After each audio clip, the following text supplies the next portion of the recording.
আজি নিশা ফকিৰগঞ্জ সোণাই বিলৰ দক্ষিণ প্ৰান্তৰ বান্ধ মুহূৰ্তৰ ভিতৰত ছিঙি যায়। আপোনালোকক দেখুৱাই আছোঁ প্ৰচণ্ড হতত ব্ৰহ্মপুত্ৰ নদীৰ পানী বৈ গৈ আছে। আপোনালোকক দেখুৱাই আছোঁ যিটো ফকিৰগঞ্জ বাছমৰা সোণাই বিলৰ বান্ধ আছিল দক্ষিণ প্ৰান্তৰ বান্ধ ছিঙি গৈছে। আপোনালোকে চাওক আৰু বিস্তীৰ্ণ অঞ্চল ক'ব লাগিব, বিস্তীৰ্ণ অঞ্চল জলমগ্ন। আৰু ক'ব লাগিব শান্তিপুৰ বাছমৰা গাঁও বৰ্তমান পানী সোমাইছে আৰু শান্তিপুৰ বাছমৰা এই অঞ্চলত ইতিমধ্যে জলমগ্ন। আপোনালোকে চাওক আজি নিশা বাঢ়নি পানীয়ে যিহেতু ব্ৰহ্মপুত্ৰৰ জলপৃষ্ঠ বৃদ্ধি পাইছে মুখলধাৰ বৰষুণৰ ফলত আজি সোণাই বিলৰ দক্ষিণ প্ৰান্তৰ যিখন বান্ধ আছিল আৰু এই বান্ধটো মুহূৰ্তৰ ভিতৰত ছিঙি গৈছে। আপোনালোকে চাব পাৰিছে যে পানীৰ সোঁতটো আপোনালোকে চাব পাৰিছে, প্ৰচণ্ড সোঁত হৈ গৈ আছে। আপোনালোকে চাওক এইটো হৈছে সোণাই বিল, নিশ্চয় অনুমান কৰিব পাৰিছে ব্ৰহ্মপুত্ৰৰ পানী একেবাৰে সোমাই পৰিছে। আৰু বৰ্তমান পৰিৱেশটো আপোনালোকে চাব পাৰিছে নিশ্চয় ইয়াৰ সামগ্ৰিক পৰিৱেশ। স্থানীয় ৰাইজ মাছ ধৰিবলৈ ব্যস্ত হৈ আছে। ইয়াতে আপোনালোকে দেখি আছে মাছ ধৰি আছে আৰু আজি নিশা 11:30 বজাত উটুৱাই লৈ যায়, মুহূৰ্তৰ ভিতৰত উটুৱাই লৈ যায়। আৰু এয়া আপোনালোকে চাওক বৰ্তমান বিস্তীৰ্ণ অঞ্চল জলমগ্ন। মই অলপ জুম কৰি দিছোঁ, আপোনালোকে চাওক এই মানুহৰ ঘৰ বাৰী বৰ্তমান জলমগ্নত পৰিছে। এইসকল ৰাইজ বৰ্তমান অহা যোৱাৰ ক্ষেত্ৰত অসুবিধা হৈছে আৰু বিস্তীৰ্ণ অঞ্চল ক'ব লাগিব ফকিৰগঞ্জ অহা যোৱাৰ আপোনালোকে মূল ৰাস্তাটো আপোনালোকে দেখিছে শান্তিপুৰ হৈ বাছমৰা হৈ যিটো ফকিৰগঞ্জ বজাৰলৈ মূল ৰাস্তাটোৰ সেই ৰাস্তাটো একেবাৰে জলমগ্ন হৈ পৰিছে আৰু বিস্তীৰ্ণ বাছমৰা গাঁও বৰ্তমান জলমগ্ন। আৰু ভয়াৱহ পৰিস্থিতিও হ'ব পাৰে বানৰ, যিহেতু একেবাৰে ব্ৰহ্মপুত্ৰ নদীৰ একেবাৰে কানেক্ট। ব্ৰহ্মপুত্ৰ নদী মাত্ৰ কেইমিটাৰমান দূৰত আছে, 100-150 মিটাৰমান দূৰত আছে ব্ৰহ্মপুত্ৰ নদী। আপোনালোকে চাব পাৰিছে এইটো হৈছে হাৰিয়ালি বিল। আৰু বৰ্তমান ৰাইজৰ যাতায়াতৰ ক্ষেত্ৰত টুলুঙা নাও, স্কুল কলেজৰ ছাত্ৰ ছাত্ৰীলৈ বিপদসংকুলভাৱে টুলুঙা নাও লৈ ইতিমধ্যে যাত্ৰা অব্যাহত ৰাখিছে। বহুতে লাইভত আহিছে, সকলোলৈ ধন্যবাদ জনাইছোঁ। আৰু চাওক ইয়াৰ পৰিৱেশ আপোনালোকে নিশ্চয় চাওক, প্ৰায় 15-20 মিটাৰ ঠাই একেবাৰে উটুৱাই লৈছে মুহূৰ্তৰ ভিতৰত বাঢ়নি পানীয়ে।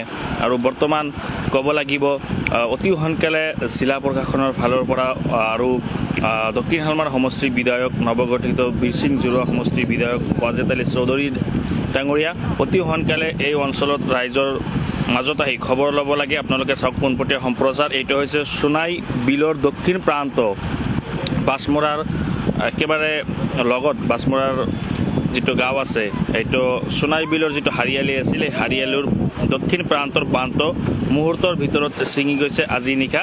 আৰু বিস্তীৰ্ণ অঞ্চল আমি আপোনালোকক দেখুৱাই আছোঁ, বিস্তীৰ্ণ অঞ্চল বাছমৰা শান্তিপুৰ বৰৈ এই অঞ্চল বৰ্তমান জলমগ্ন। ফকিৰগঞ্জ এইফালে পানী সোমাইছে আৰু আপোনালোকে পৰিৱেশটো চাওক, পানীৰ যি গতি, পানীৰ যি সোঁত আপোনালোকে চাব পাৰিছে।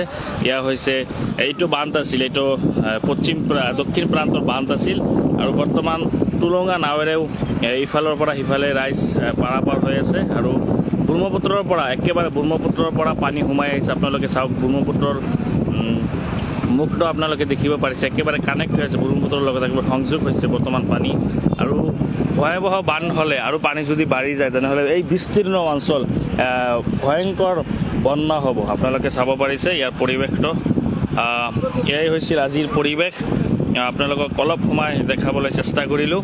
চাওক কিমান ভয়ংকৰ আছিল ব্ৰহ্মপুত্ৰৰ যি বাঢ়নি পানীয়ে আজি সোণাই বিলটো মুহূৰ্তৰ ভিতৰত উটুৱাই লৈ যায়। ইয়াত চাওক স্থানীয় ৰাইজ কিন্তু মাছ ধৰি আছে। আপোনালোকে চাব পাৰিছে স্থানীয় ৰাইজ কিন্তু পানী বাঢ়িলে মাছ ধৰি থাকে। আৰু চাওক মাছো উঠি আছে, এটা দুটা মাছ উঠি আছে। ইফালে ৰাইজ কিন্তু পুৰা মাছ মাৰাত ব্যস্ত হৈ আছে। বহুতে লাইভত সংযোগ হৈছে। আমাৰ মীৰ আবুল কালাম আজাদ ছাৰ লাইভত আহিছে, ৰাছিদুল ইছলাম, নুৰ মাছুম, লুৎফা ৰহমান বহুতে লাইভত চাই আছে। আপোনালোকে নিশ্চয় চাব পাৰিলে বৰ্তমান অতি সোনকালে এটা বান নিয়ন্ত্ৰণ বিভাগ অতি সোনকালে ব্যৱস্থা ল'লে হয়তো এইখিনি অঞ্চল এটা ৰক্ষা হ'ব যিহেতু এই ফকীৰগঞ্জৰ বান্ধটো যদি ছিঙি যায় মেইন ৰোডটো যদি এইটো আপোনালোকে দেখিছে কালভাৰ্ট এটা দেখিছে এইটো ৰোড আপোনালোকে অলপ মানুহ দেখিছে মই জুম কৰি দিছোঁ এইটো বান্ধ যদি ছিঙি যায় তেনেহ'লে ফকীৰগঞ্জ অহা যোৱাৰ যিটো একমাত্ৰ মূল ৰাস্তাটো এই ৰাস্তাটোও কিন্তু বিচ্ছিন্ন হৈ যাব কিন্তু এতিয়া পানী অলপ কম মানে বেছি পানী আজিৰ দিনটোত পানী বাঢ়িছে নেকি বাঢ়িছে অলপ বাঢ়িছে না তো এইটো ৰাতি কেইটা বজাত স্থানীয় ৰাইজ আছে মই তেখেতসকলৰ পৰা জানিব ৰাতি কেইটা বজাত মানে হৈছে আজি 12টা বজাত পুৰা প্ৰচণ্ড সোঁত আহিছিল মানে প্ৰচণ্ড ধাৰ না তাৰপিছতে মানে মানুহৰ চেষ্টা কৰিছিল নে ৰখাবলৈ ৰাতি 12টা বজাত যেতিয়া মানুহ নাছিল না আচলতে এই বিস্তীৰ্ণ অঞ্চল জলমগ্ন বৰ্তমান এই শান্তিপুৰ বাছমৰা ইয়াতে পানী নাছিল আগতে না পানী নাছিলে আজি ৰাতি হৈছে তো ঠিক আছে এয়া চাওক ইয়াৰ পৰিৱেশটো আপোনালোকক দেখাবলৈ চেষ্টা কৰিছোঁ অলপ জুম কৰি দিওঁ আপোনালোকে চাব পাৰিব নদীৰ ইয়াৰ সোঁতটো আপোনালোকে চাব পাৰিছে প্ৰচণ্ড সোঁত আৰু মুহূৰ্তৰ ভিতৰত ছিঙি গৈছে